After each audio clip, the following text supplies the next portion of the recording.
Alright, I just got through watching Monday Night Raw, and so let's get to it. So, the night started off with Shawn Michaels coming out and cuts a promo about him calling the match right down the middle at Hell in a Cell between Daniel Bryan and Randy Orton. He says that even though he trained Daniel Bryan and even though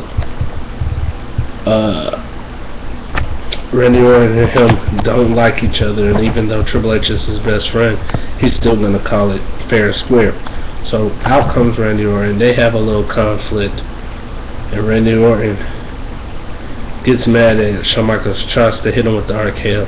Shawn Michaels reverses it, goes for the super kick. Randy Orton gets out of the ring, and before Randy Orton can get far up the ramp, he gets attacked from behind by The Miz. The Miz starts to beat the crap out of him, and so we have a match up next, The Miz versus Randy Orton.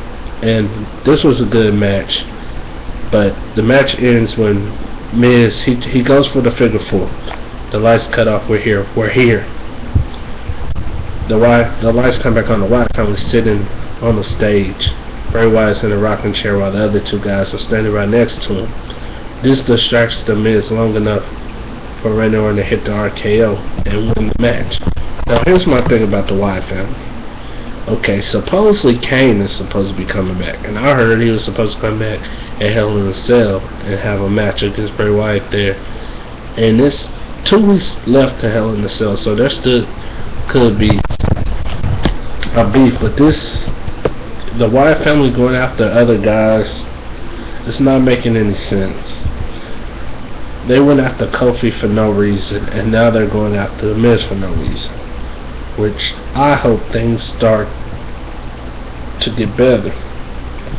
Now, so then we go to Los Matadores versus 3MB, and here's the thing: the crowd in the whole WWE universe, they don't seem to be interested in Los Matadores. I'm not even interested in them. I think the only thing I like about them is Ole, the Ole part. Besides that, it's like, okay, these dudes, they suck. It's like bad. And we all know it's Primo and Epico in the suit and in the disguise, and we think, in my opinion, I think they would have been better if they would have came out with a girl. See, the Bull, I don't like the Bull. The Bull, the little midget Bull, I think that's gay. Like the entrance at the beginning before the Bull comes out, where they got like the fake Bull with the smoke coming out, kind of like the Rock used to have at one time. That is cool, but when the Bull comes out, I'm like, okay, this crap is gay. I mean, couldn't they have Rosa or some other chick come out all dressed up real nice? But no, they give us a little midget dude. And like I said, Los Matadores, please, WWE, please don't let us see them fight 3MB again, because we see them fight 3MB like 6 times already, and it's getting boring. At least give us them a match against the Primetime Players, or the Shield, or I don't know, Kofi Kingston and our True Reformer group, or I don't know, the Real Americans, somebody, the Usos, somebody. Not 3MB, or in other words, 3M Jobbers, because they're the new job squad of professional wrestling. So, and then we go to the Authority. Triple H, aka Mr. CEO, the Authority, aka the corporation, Triple H and Stephanie, they come out, they cut a promo. He says that Triple H says he's fine after what happened to him at the hands of Big Show. But Stephanie and him say that now they're going to press charges on the Big Show, that he's going to pay for what he done.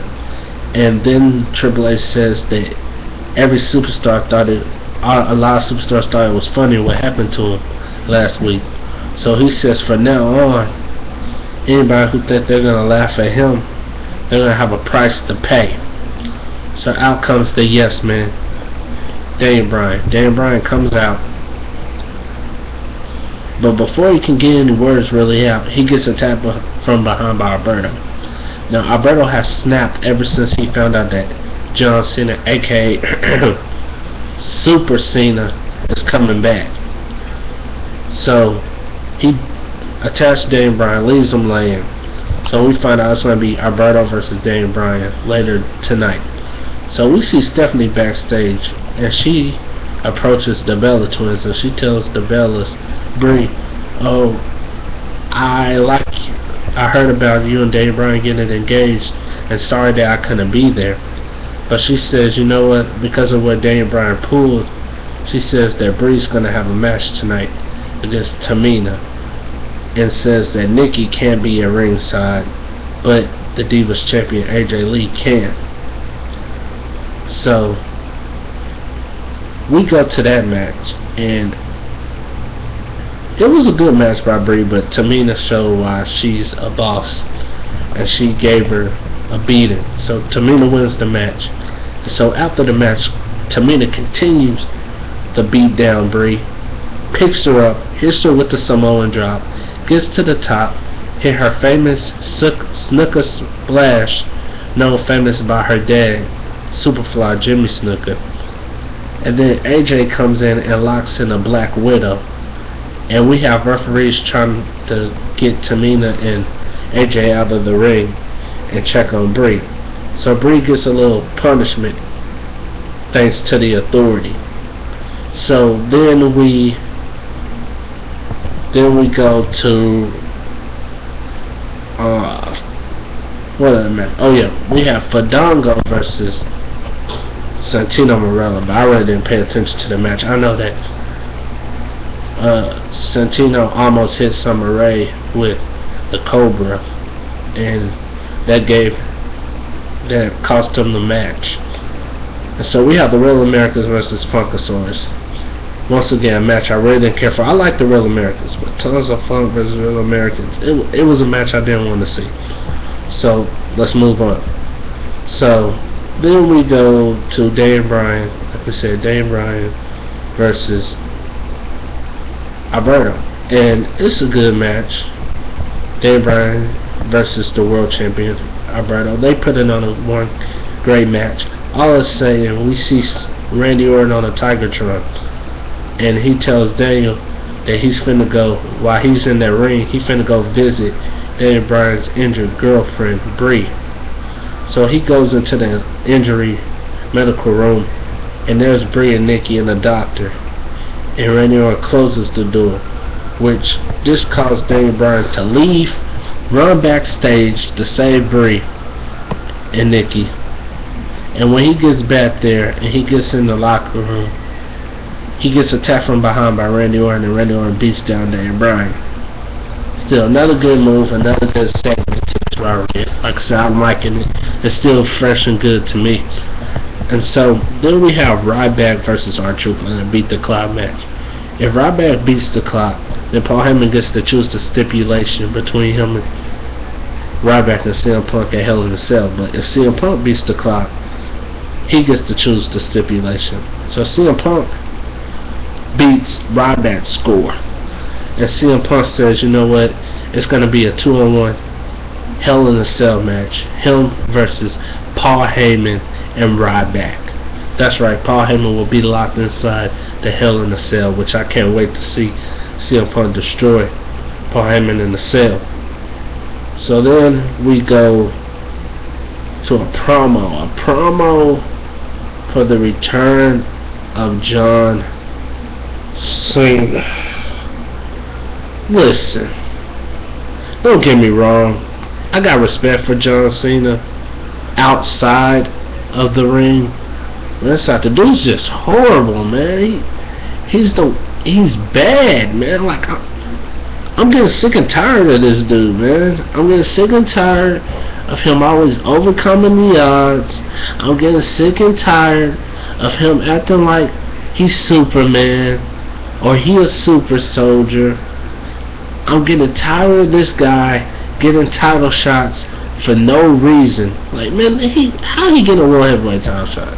He didn't even earn it. Dude's on a box of Fruity Pebbles thanks to The Rock. Without The Rock, he wouldn't be on there. You got the dude on a Capri Sun commercial. Like, Cena, man, we're tired of you. Okay? I mean, maybe if you turn heel, you know, we'll show you some respect. But at the rate you're going right now, no. and WWE just bringing you back quicker is just making things worse. Cena, stay home, please. So then we go to the back, and Triple H and Stephanie tells the Shield that the main event is the Shield versus Cody Rhodes and Goldust for tag team titles. They say this match is now no disqualification, so you best believe this match is going to end in some type of way. So the match is a great match. The crowd said this is awesome, and the match was awesome. Bodies everywhere, back and forth action. Dean Ambrose got in, kept getting knocked down. Roman Reigns speared Goldust through the barricade. I'm talking about rip the man in half. It was great. It was awesome. But before the Shield's about to win, here comes the Big Show, the man who's supposedly fired, the man who's supposedly homeless, the man who has a warrant that the WWE supposedly put a warrant for his arrest, comes through the crowd. He attacks the Shield, knocks out Roman Reigns, giving Cody Rhodes the opportunity to pin Roman Reigns and become the new tag team champions, Cody Rhodes and Goldust. Thanks to the Big Show, Triple H comes out. He's frustrated, he's upset, and now we know that there's going to be a price to pay for Big Show. I can expect the Shield to get their rematch for the tag titles, and somehow they will get it back from Goldust and Cody Rhodes. But altogether, it was a great show. It wasn't the best show, but it was good enough. So in my opinion, I'm going to give this Raw an 8. A 7 or an 8 out of 10. Just because of the ending and a couple of the brawl action. But this is my review for Raw. Who knows what's going to happen on SmackDown? Who knows what's going to happen next week? And who knows what's going to happen at Hell in a Cell? But until then, I'm out.